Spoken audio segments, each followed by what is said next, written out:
He called me a lifelong maid. After I gave up my entire career to care for him, my paralyzed son laughed with his ex about how I'd never leave. I stood at the sink, hands trembling, feeling like a ghost in my own house.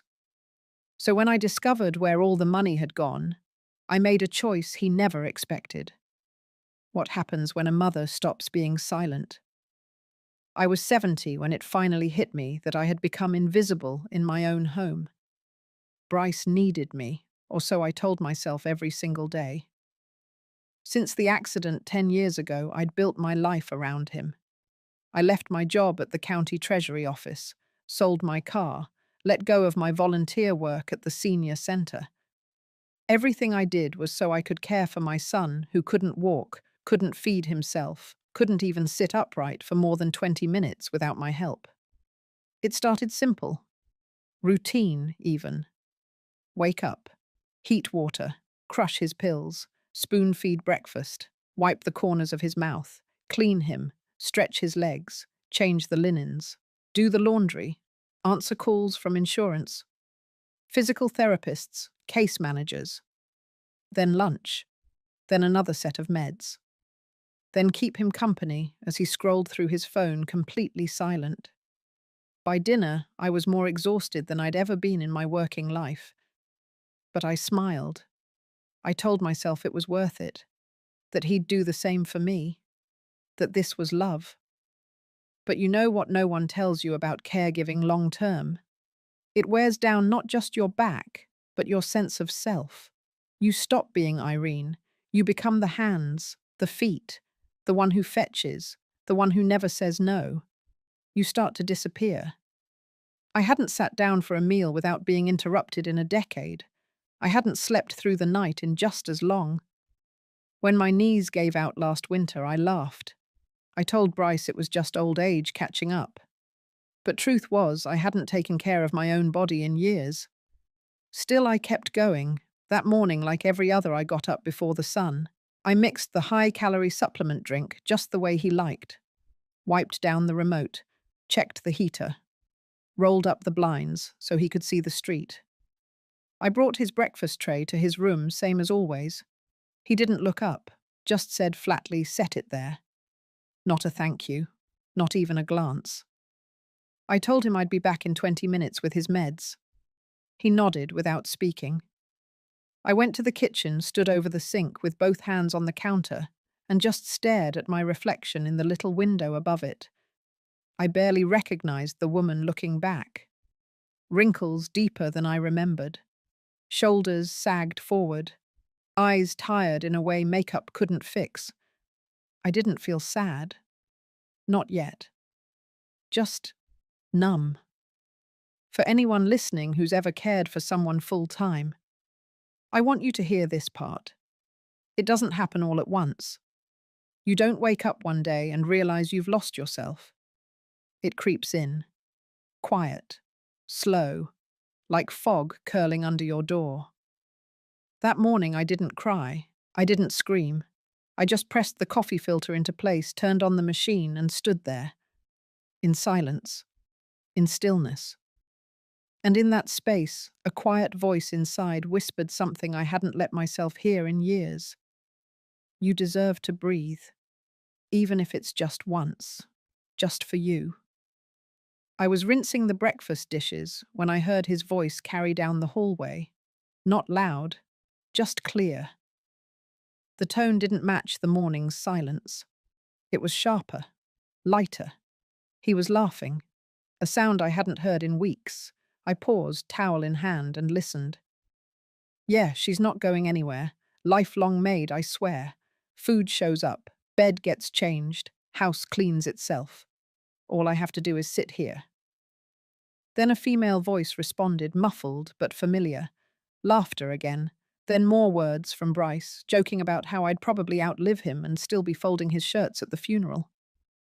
I stood frozen by the sink. The plate slipped from my hand into the water, the splash, barely registering. That word stuck to me. Maid. Not mother. Not caregiver. Not the person who gave up everything to be there. Maid. He said it like it was normal, like it was expected, like that was all I ever was to him.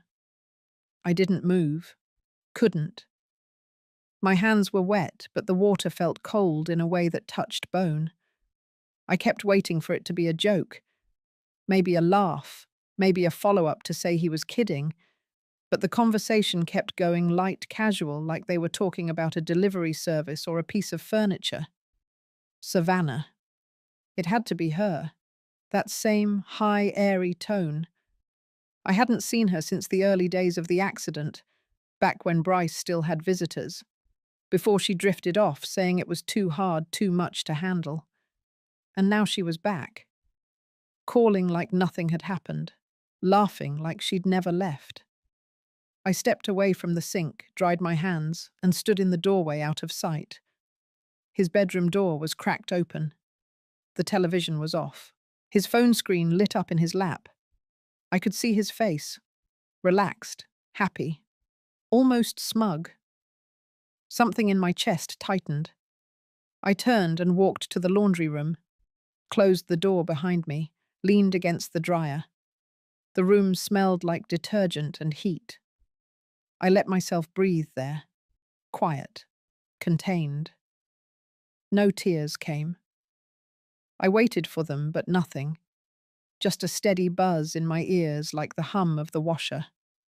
My throat felt thick, my back stiff, my mind blank. He meant it. He really did. It wasn't a mistake. It wasn't a one-off joke. It was how he saw me now. A permanent fixture. Expected. Undervalued. Forgettable. I thought back to a day last month when I had a migraine so bad I couldn't see straight. I still got up. Still cooked. Still fed him. I had to sit on the floor halfway through folding his bedsheets because my vision blurred. He never noticed. Never asked. I remembered the time he cut me off mid-sentence while I was telling him about a letter from an old friend. He turned the volume up on his phone and said I was rambling. It had been there. The signs. The small slips of dismissal. The little comments that chipped at me until I was hollow. But this time was different. This time he said it out loud. To someone else. With pride. I stayed in the laundry room until my breath evened out. Then I walked back to the kitchen, cleaned up the rest of the plates, took a deep breath. Then I opened the file drawer, the one where I kept the paperwork, insurance, medical files, property records. I didn't know what I was looking for yet, but I knew this much. Something had shifted, and I was done pretending it hadn't. The drawer had not been opened in years. I pulled out the folders, slowly careful not to bend the corners. The manila ones in the back held older documents. Original house deed. Life insurance policy from when my husband was alive.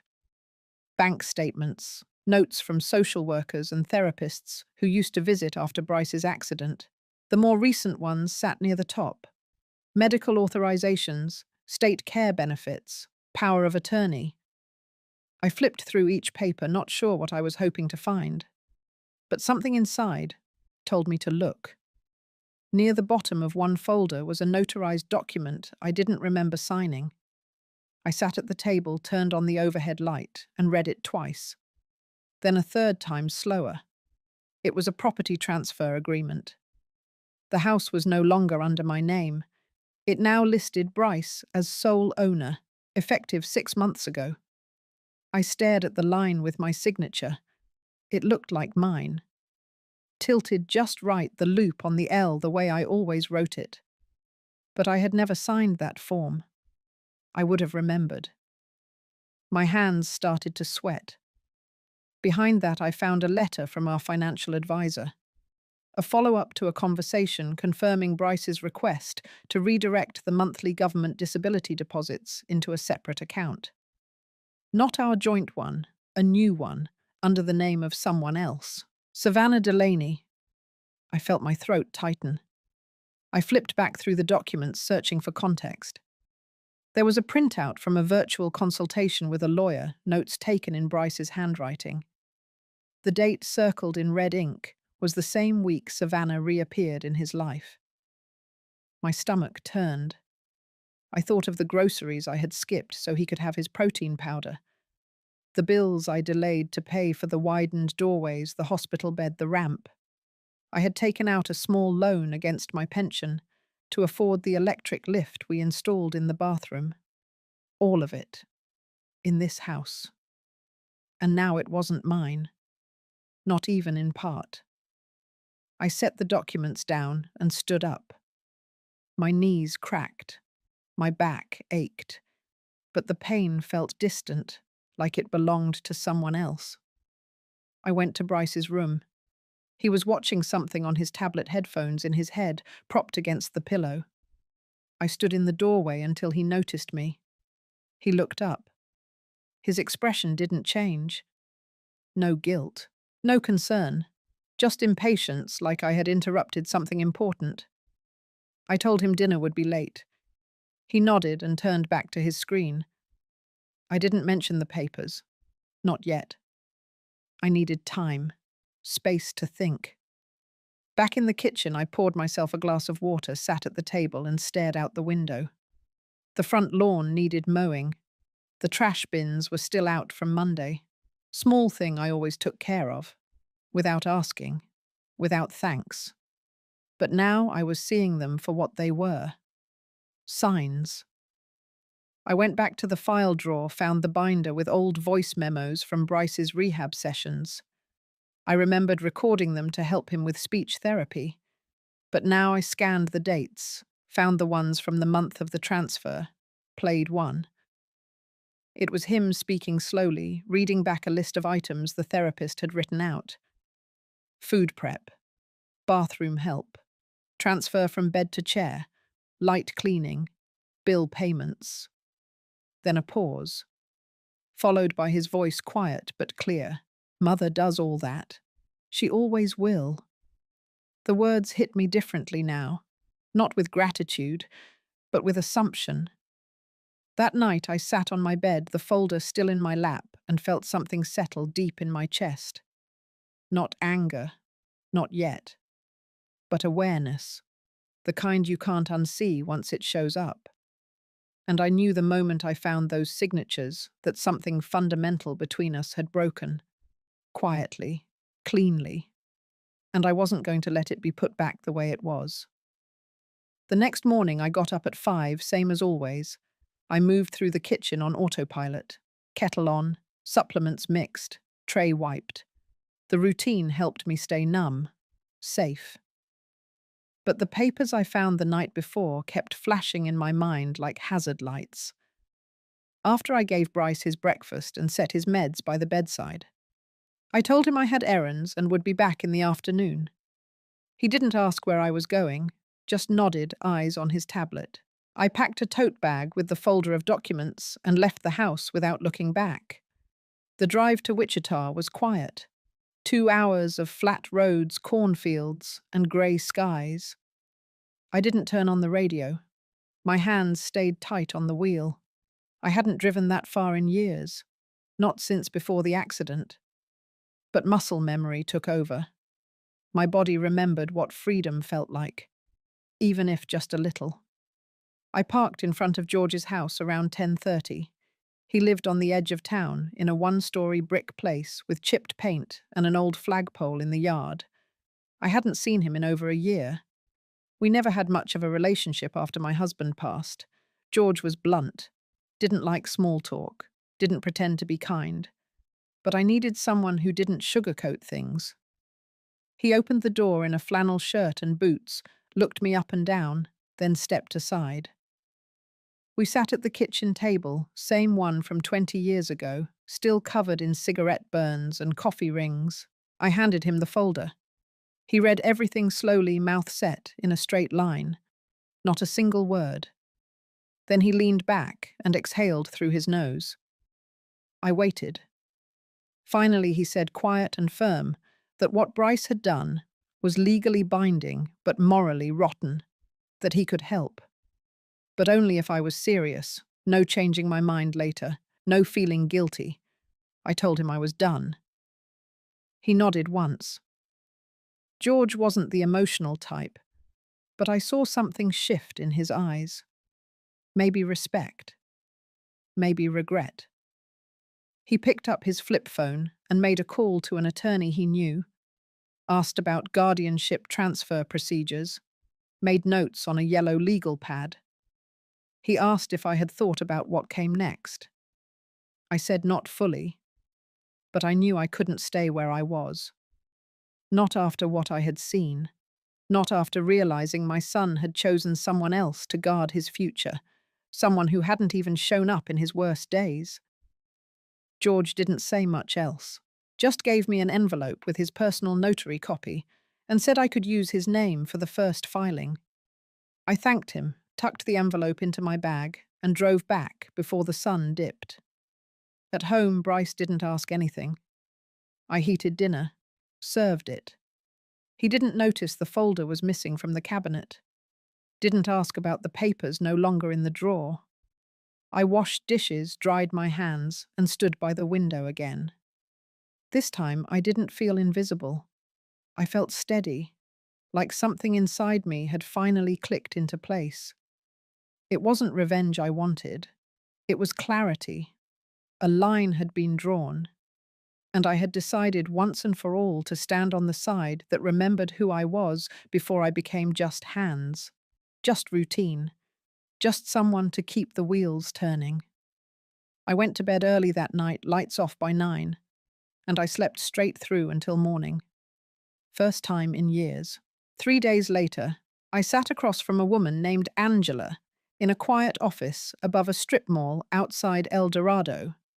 She was a financial consultant I had worked with briefly after my husband passed. I wasn't sure she'd remember me, but she did. She even offered me tea, chamomile. I accepted. I handed her the same folder I had given George. Angela went through the papers, carefully flipping pages with short, sharp fingers. Her expression didn't change much, but I noticed the way her eyes narrowed at the third document. She read the account transfer authorization twice, then pulled out a yellow legal pad. She asked a few quiet questions. I answered honestly. No. I hadn't signed anything in person. No, I wasn't consulted before the assets moved. Yes, I had handled most of the spending on Bryce's care for years, out of pocket, from my pension, sometimes on credit. She nodded and circled a number at the bottom of a printed ledger. That number stuck in my head for hours after. 34,500. That was the total withdrawn from the joint health expense account Bryce and I had shared. A line of small transactions, each labeled as therapy consultation, private care, mental wellness retreat, Uber health rides, hotel accommodations. Every one of them cleared by Bryce, every one of them routed to Savannah. Angela said the bank statements aligned with a pattern she'd seen before. When a third party gains influence over a dependent and begins manipulating access to financial tools. She called it soft fraud, hard to prove, even harder to undo. She looked at me gently and said something I didn't expect. You're not crazy, and you're not overreacting. That felt like oxygen. After I left, I drove to the pharmacy to pick up Bryce's prescriptions. The clerk handed me the bag like always, but something about the weight of it felt different now. Like a burden I was about to set down. At home, I opened the fridge and saw the grocery shelf I had been restocking every week. Protein drinks, yogurt, apple slices he always asked for but never finished. I stared at them, then slowly started pulling things out, setting them aside. I made a list of what I would no longer buy. That night, bedtime, while Bryce watched television in the living room, I sat in the den and made copies of every paper, scanned them onto a flash drive, sent a summary to George. Then I opened a drawer and pulled out my pension balance sheet. $121,800. That was how much I had withdrawn since his accident. Modifications to the house, medical supplies, the wheelchair-accessible van. Most of it went to things no longer visible, invisible sacrifices. And all this time he'd let Savannah reach into that same pool without blinking. I sat still for a long time after adding the numbers. It wasn't about the money. Not really, it was the decision. He made it without me. Chose someone else. Trusted someone else. Let someone else use what I had built. And he didn't even think I'd notice. I folded the papers back into the folder, placed them in a zip bag, and put it under the cushion of the chair in the den. I wasn't ready to leave yet, but I was ready to protect myself. Something had shifted again, not louder, just deeper, and it was starting to show in every quiet choice I made. George showed up on a Thursday afternoon with a flash drive and a paper bag full of pears from the tree behind his house. He didn't knock, just walked in the way people do when they've known the house long enough to know where the creaky step is. He handed me the bag and sat down without a word. I waited while he pulled his reading glasses from his coat pocket and opened the small manila envelope he had brought. Inside were 3 printed photos, a short report, and a transcript. He slid the first photo across the table. Savannah, standing beside a man I didn't recognize cutting a birthday cake, her hand on his shoulder. Wedding ring visible. Date stamp from almost 2 years ago, in Missouri. The second photo was them again, holding hands at a courthouse, filing paperwork, marriage license in the corner of the frame, issued 3 years ago. George didn't say much. He let the photos speak. But his face was hard. He passed me the transcript next. A short recording had been taken by a private investigator through public social media and an anonymous tip. A casual conversation, Savannah bragging about how she kept Bryce thinking she might come back. Her words exact. It's like printing money. He signs anything I tell him. Poor guy still thinks I'm waiting for him. I didn't blink. I didn't speak. George looked at me then, waiting to see if I'd break. But there was nothing left to break. I set the photos aside and folded the report neatly, placed it in the folder with the others. Then I stood up, poured George a cup of coffee, and asked him to stay for dinner. We ate quietly. Bryce stayed in his room that night, said he was tired. He didn't know George was there. I didn't tell him. There would be time for that later. After George left, I washed the dishes slowly, my hands steady, my chest calm. It was strange. For so long I thought the worst thing that could happen had already happened. The accident, the loss, the responsibility. But I was wrong. This was worse.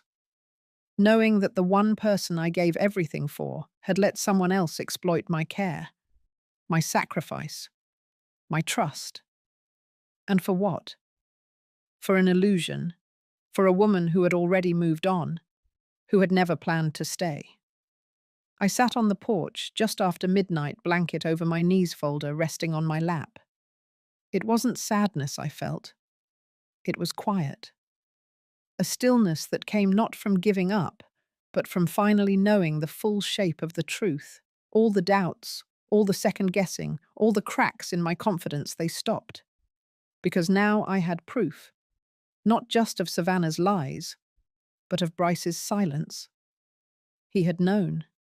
Maybe not everything, but enough. Enough to know she wasn't clean. Enough to feel the shift. Enough to question it. And he didn't. He let it happen. The kind of betrayal that doesn't come with screaming or fists. The kind that settles in the bones. And that night I finally understood the difference between staying out of love and staying out of habit. And I knew I wouldn't stay out of either anymore. I waited until Saturday to say anything. Not out of fear, not out of uncertainty, just out of order. I needed time to decide what to say and how to say it. I wanted the moment to be exact, final, not messy. I woke early and made his breakfast the same way I always did. Scrambled eggs, wheat toast, half a banana, no supplements, No protein powder, just food, plain and simple.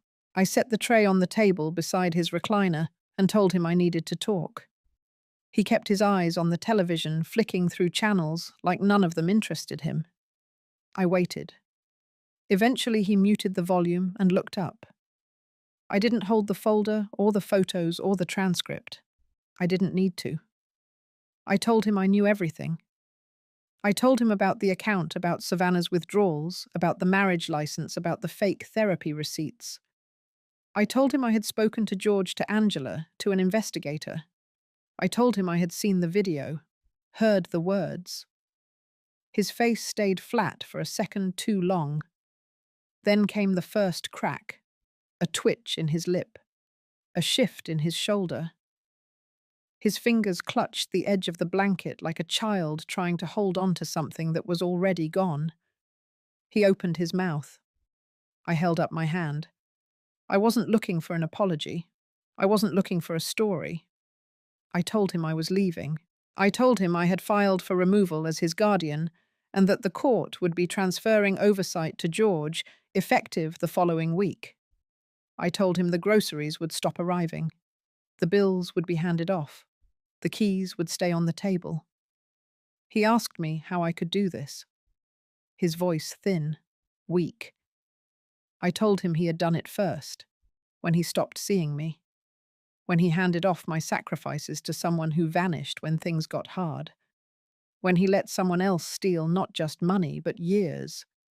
He tried to say he didn't know, that Savannah had promised him she was just managing things until he recovered, that she never told him about the marriage. I told him he was an adult, a sick one, but still an adult.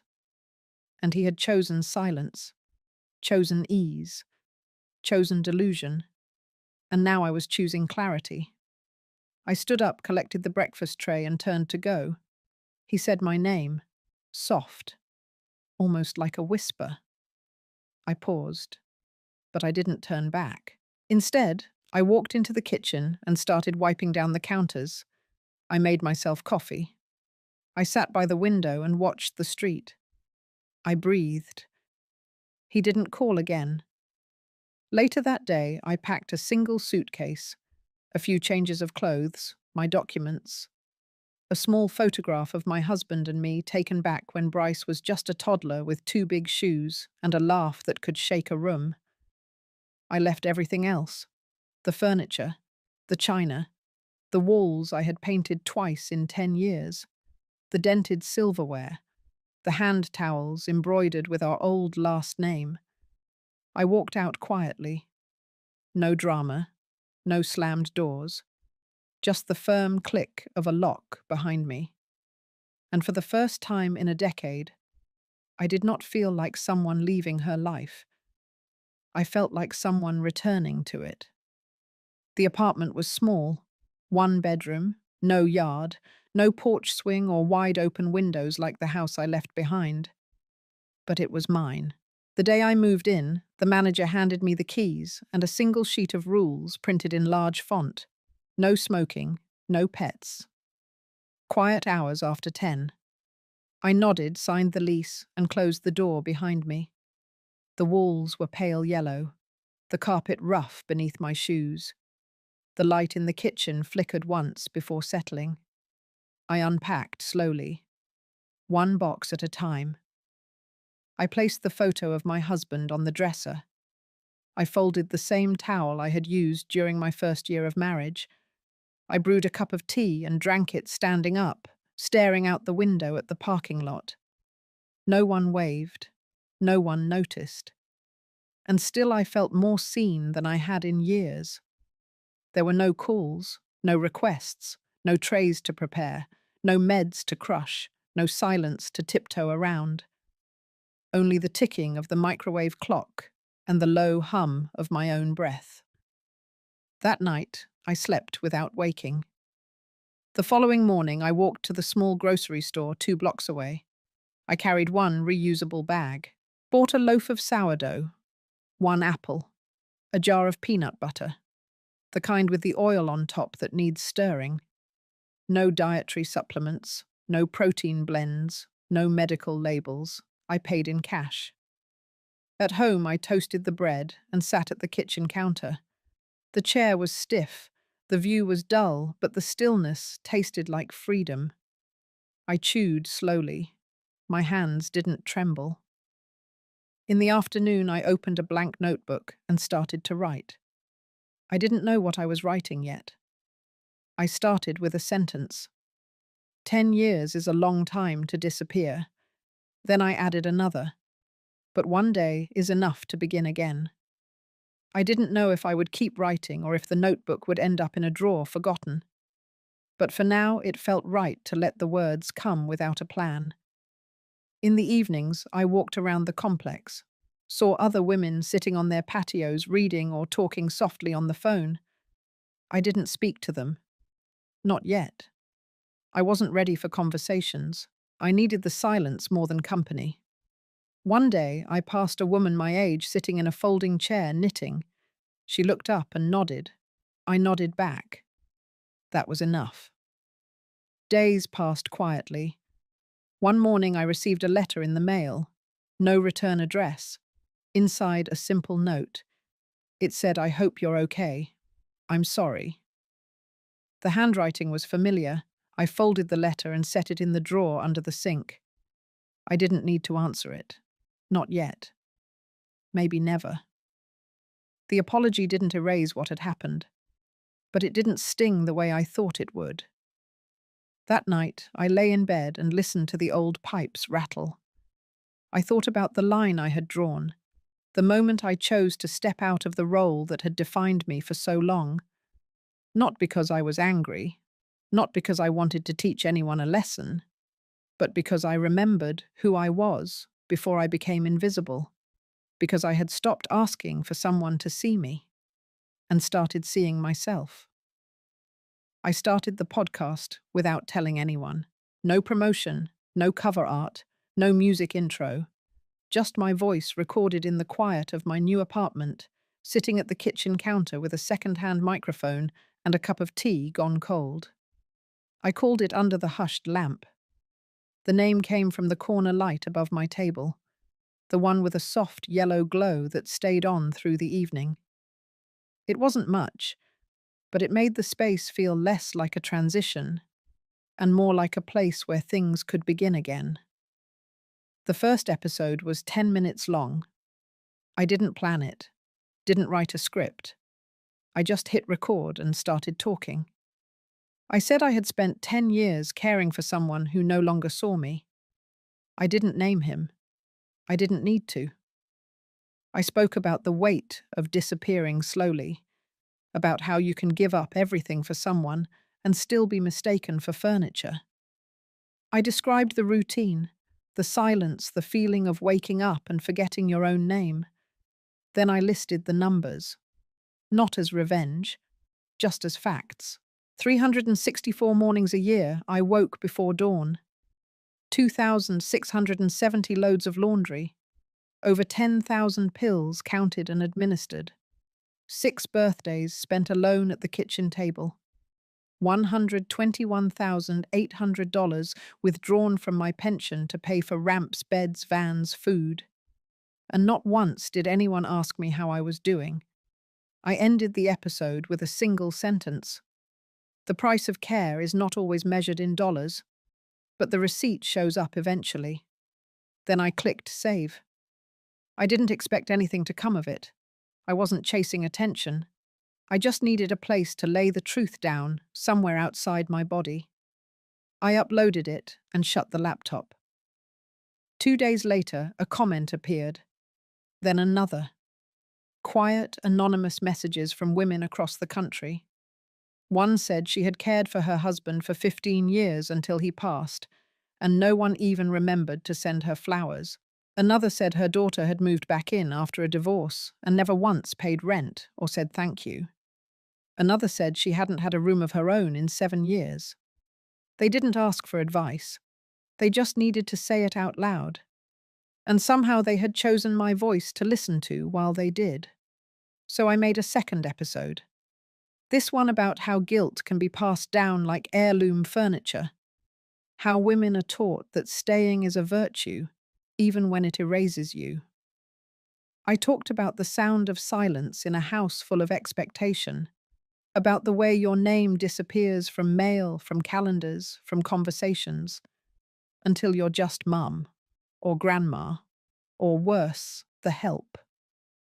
Each week I added more, little memories, stories, observations. One morning I received an email from a woman in Nebraska. She said my voice kept her company during her night shift as a cleaner at a hospital. She said she played the episode about boundaries 3 times in a row and finally asked her sister to help with their mother. She ended the message with this line: "You helped me remember that my life matters too." I read it twice. Then I opened my notebook and started outlining the next episode. The topic would be simple. Care is not love unless it flows both ways. And some things we do out of love must be allowed to end. Not because we failed, but because we remembered we were human. It was George who called to let me know. His voice was steady, but I could hear something beneath it. Maybe frustration, maybe pity, maybe neither. He said Savannah had cleared out her things a week earlier, left the house without a note, left Bryce sitting there in the living room surrounded by silence and bills. She had withdrawn the last of the funds from the account. George said it wasn't much, just enough to cover one last hotel stay. The transaction was flagged, but went through before the freeze was official. By the time anyone could act, she was already gone. Bryce didn't call me. He didn't have to. I already knew what it would look like. The empty chair, the discarded packaging, the laptop left open with unanswered emails, the sudden absence of a voice that used to fill the room. George told me Bryce had asked if I would come back. He told him no, said I was building something, said I had moved on. Bryce didn't argue. The next day, I received a letter from the bank confirming the closure of the joint account. Attached was a list of all transactions over the last 18 months. Savannah's name showed up again and again: rideshare payments, spa appointments, gift card purchases, airline tickets, small withdrawals at odd hours. Bryce had approved all of them.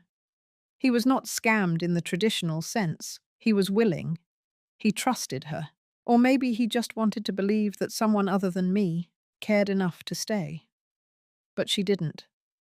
I placed the letter in the back of a drawer and returned to my writing desk. I opened the notes for my next podcast episode and added a line at the top of the page.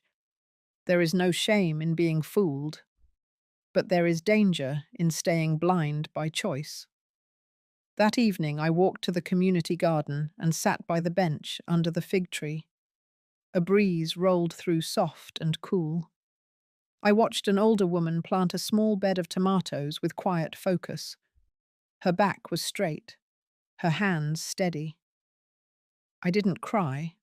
I didn't feel victory either. What I felt was something quieter, the full weight of what I had left, and what he now had to carry alone. He had chosen to believe in something that never really stood beside him. And now, in the echo of her exit, he would have to reckon with what remained. Not money, not comfort, but silence.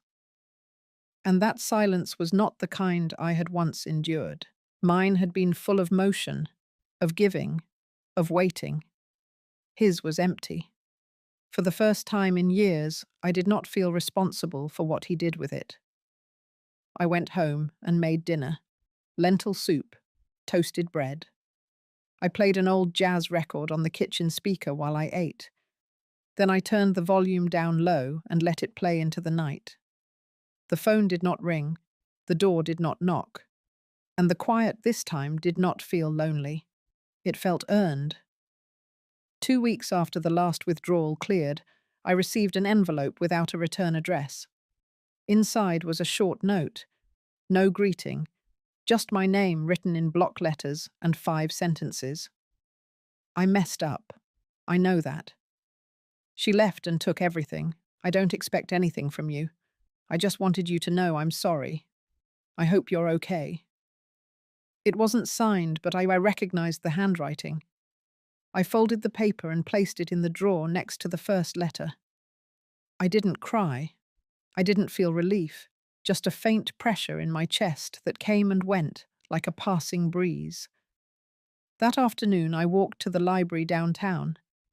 They had a quiet room with big windows and padded chairs. I brought my notebook and sat in the corner near the biography section. For 2 hours I wrote. Not about him, not about her, about me.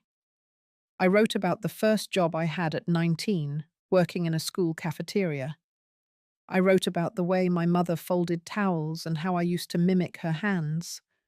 I wrote about the time I skipped a church fundraiser to sit in a diner with my husband, watching rain roll down the glass. These were not stories for a podcast. They were pieces of me I had let go of somewhere along the way. I wrote them because I needed to see them again. Needed proof that I had existed before I was needed by someone else. On the walk home, I passed by a church marquee that read, "Sometimes peace looks like letting go." I stopped, read it twice, then kept walking. Back at the apartment, I made a pot of tea and played a voicemail from a woman named Carla. She was starting a support group for family caregivers who had stepped away.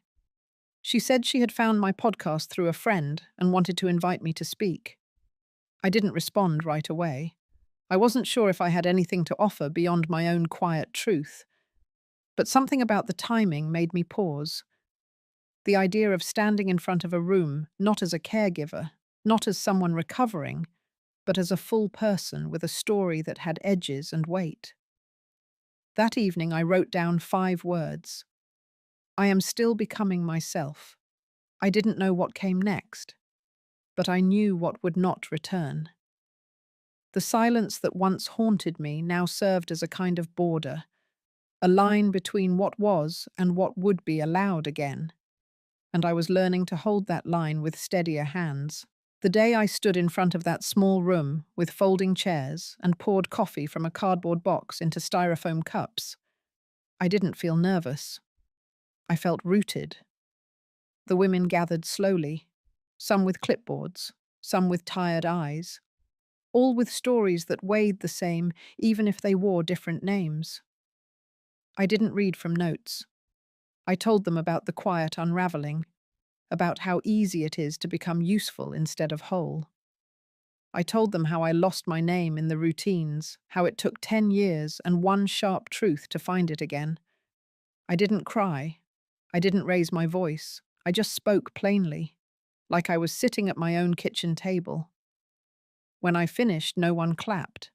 They just sat with it. And I let the silence stretch, because silence no longer made me feel forgotten. It made me feel heard.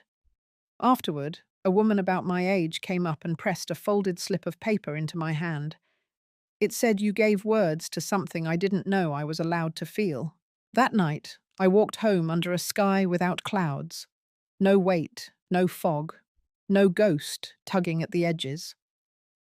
I opened my notebook one last time that evening and wrote one sentence. This is not the end. This is me returning to myself. And for the first time in years, I closed the book without needing to explain what came next.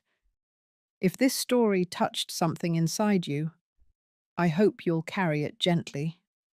Maybe you've been the silent one, the invisible giver. Or maybe you've just needed to hear someone say your care matters, but so do you. I tell these stories not for sympathy, but for recognition. If you've ever felt lost inside your own life, you are not alone. And if you're reclaiming your voice, even slowly, even quietly, I'm right here with you. Thank you for listening.